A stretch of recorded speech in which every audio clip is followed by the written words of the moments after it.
All right, so today we're going to go over how to build a pseudo-tapered band set. So when we say pseudo-tapered, we're going to be using tubes. And obviously you cannot taper a tube. It's a single wall thickness for its entire length that's uniform. But what we can do is put a loop into the end of the tube so that there's twice as much rubber working close to the forks as there is by the pouch. Now, some of the advantages of pseudo-tapers: you get really good speed and you get a relatively low draw weight. The downside of pseudo-tapers is that they don't last very long. And the reason they don't last very long is with the junction where you make that loop. Now, we're going to show you a couple of different ways to do this. Some of them last a little longer than others, but none of them are going to be very long lasting. It takes quite a bit of work to make them, but they are fun to make and they do shoot well. So here we go. Today we're going to make the tubes out of our medium gauge amber dip tubing. Same things you're going to need for this. To make it easy, we've got some split ring pliers that we've modified. You don't necessarily have to have these, but it does make it a lot easier because when you pull on it, it opens up. Need some tubing. We've got two different sizes here. We've got some Dankung 1842 in addition to our medium dip tubing. You're going to need pouches, of course. It might help to have some string, some bits of latex, and some rubbing alcohol for lubricant. And finally, a hole punch. We're going to show you a couple of different ways to do this. Not all of these tools are necessary. All right, first thing we're going to do is figure out how long the bands need to be. I've got a 30-inch draw. We're going to want a factor of 5 there on your stretch. So we're going to look at somewhere around 6 to 7 inches to get what we're looking for.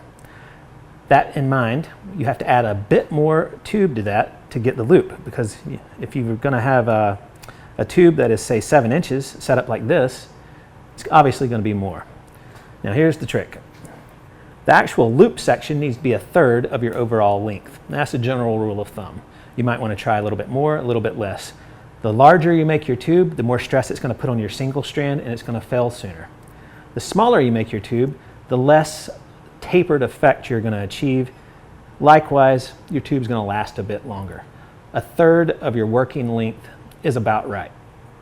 So with that in mind, if we've got, that would be about a 2-inch length that I'm going to need for a 6-inch band set, basically 1/3. So we're going to start with 10 to 12 inches of latex here. So I'll go ahead and cut off 2 sections that are approximately 12 inches. We can always trim the bands from the pouch end after we've made the pseudo taper. All right, we're going to show you the quickest and easiest way to make it. Likewise, they're probably ones that aren't going to last as long. We're going to use string. So first thing you're going to do is measure out where you're going to double over and tie your tube in. So if we want approximately a 2-inch loop tube, we'll just measure that off and mark it with a ballpoint pen. So I've just got a small mark here, and I'm going to match that to my other piece of rubber. All right, so we have these marked now. Now here's the quick and easy way to do it. We're going to use a band tying jig, and we're simply going to clamp that there. And there's our loop. Next thing we do here, we're going to take a bit of string. And like I say, this is the quickest, simplest way to do it, but they don't last as long. And we're going to use a constrictor knot here, just like you would to tie in your pouch.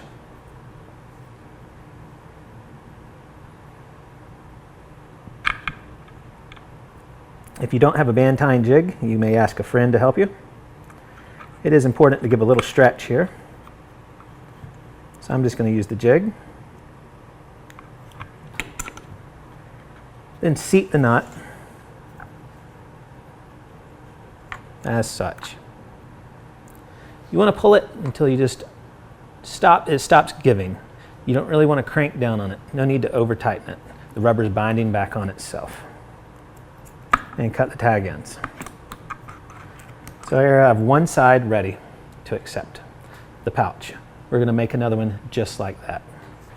And now we have 2 pieces with even loops. Our next point here, we'll measure this out.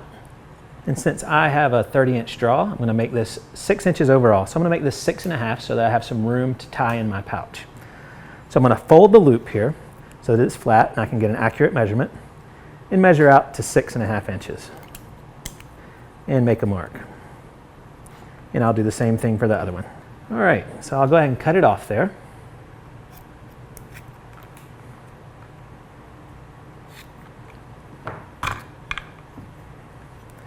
And now all we have left to do is tie the pouch onto the tube. And we'll do this the same way that we just tied the loop in. We'll use a constrictor nut. And you can watch some of our other band tying videos to see how this is done in more detail.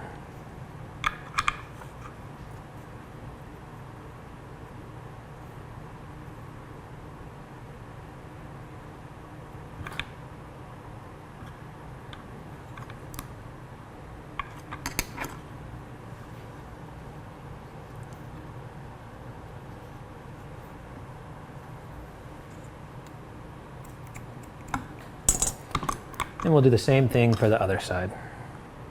Here's a note. One thing to pay attention to. We try to keep everything consistent in everything we do with slingshot shooting. Making your bands should be the same way. So you'll notice here that we have the loop looping around and tying on the outside closest to the camera. We want to match that on the other side. So simply lay your setup down on the table, make sure it matches, and tie in accordingly. This isn't a huge deal. But again, consistency is the key. Keeping everything the same will lead to better accuracy, better slingshot results down the road.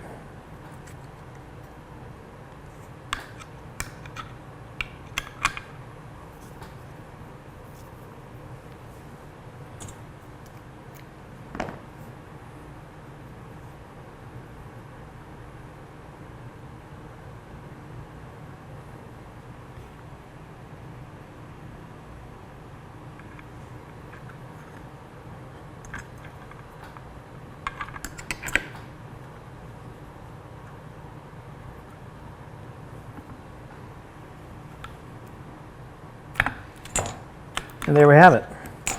So this is a pseudo tapered band set. As you can see here, when we stretch this out, the single strand stretches much more early in the draw, and only towards the end of the draw do you start seeing the double layer band stretch. That's the effective taper that we've created here. What we're going to see is after you shoot it a while, this is where they're likely to fail, on the single strand side right at the knot. Using string works great, it's quick, but it is the least long lasting of all the methods to tie it together. Now let's check out some other methods that we can use to make this a longer lasting band set.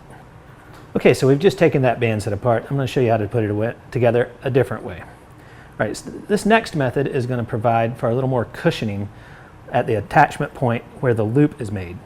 But what we're going to need to use here is another bit of rubber. So we're just going to take this same rubber that we're using, the medium tubing, and we're going to cut off some pieces that are about 1/4 to 3/8 inch long. We're going to cut 2 of those. And this is going to become a cuff. And what I mean by cuff here, I'm going to use my split ring pliers here and simply lubricate them a bit so that everything goes on easier. And if you don't have this tool, this can be tricky. But this tool can be found at about any auto parts store, and with a few minutes with a file, you can have your own made. All right, so I've got this cuff on here, and now I'm able to open it up. So what I'll do next is keep that there. I've got my markings from the previous cut. I'm going to fold it over just as I did before. Except this time, I'm going to open this cuff up.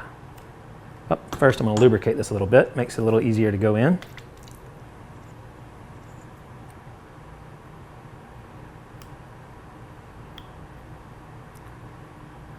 And this does require some dexterity. All right, so we've got it coming through, making sure we don't lose our mark. And bring that all the way up to where we had tied in before. And then remove the tool. And what we've got here is a cuff around there. Now that's not going to hold on its own, but what we can do next is simply tie the constrictor knot around it. What that does is provide some padding against the tubing and will allow for longer band life. We're not going to go into that, just repeat the method that you just saw, tying a constrictor knot right there in the middle of the cuff. All right, so for our final build here, this one's the most complicated, but in my experience has led to the longest lasting pseudo tapered bands. I learned this trick from Roger Henry of Wing Shooter. A lot of folks know this Roger Henry out of Nevada. Very innovative mind. He showed me this trick. Check this out. So we're going to take the cuff, same length, maybe even a little shorter if need be. And we'll go ahead and lube up our tool. Put the cuff on the spreader here. All right. Now, instead of folding the rubber over to make the loop, we're just going to run it through just a single strand. And we're going to come up to our mark that we made, right to the base of it. And then remove the tool. So now we have a cuff over the tube. Next, we're going to use a hole punch. We're going to take the hole punch and run it up onto the tube as such. Now let's put a little lubricant on there. Make everything slide better. And I'm using the smallest setting on this hole punching tool. Now I'm going in the length of the punch. Here we're simply going to move the tube out of the way and punch a hole into the wall. Make sure you get a clean punch so there's no tears. All right, got a clean punch there. Now we have a micro hole here. And you remove that little bit. And finally, this hole was made in the fork end of the tube. We're going to take our spreaders again, wet them with a bit of rubbing alcohol.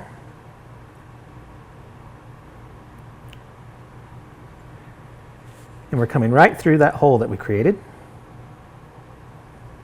And we'll lubricate this side. Then we're going to go back through that. Now you've probably seen some wrist rocket style band sets where the pouch is attached this way. You can attach a pouch this way as well. But we're going to slide this until we get to the cuff.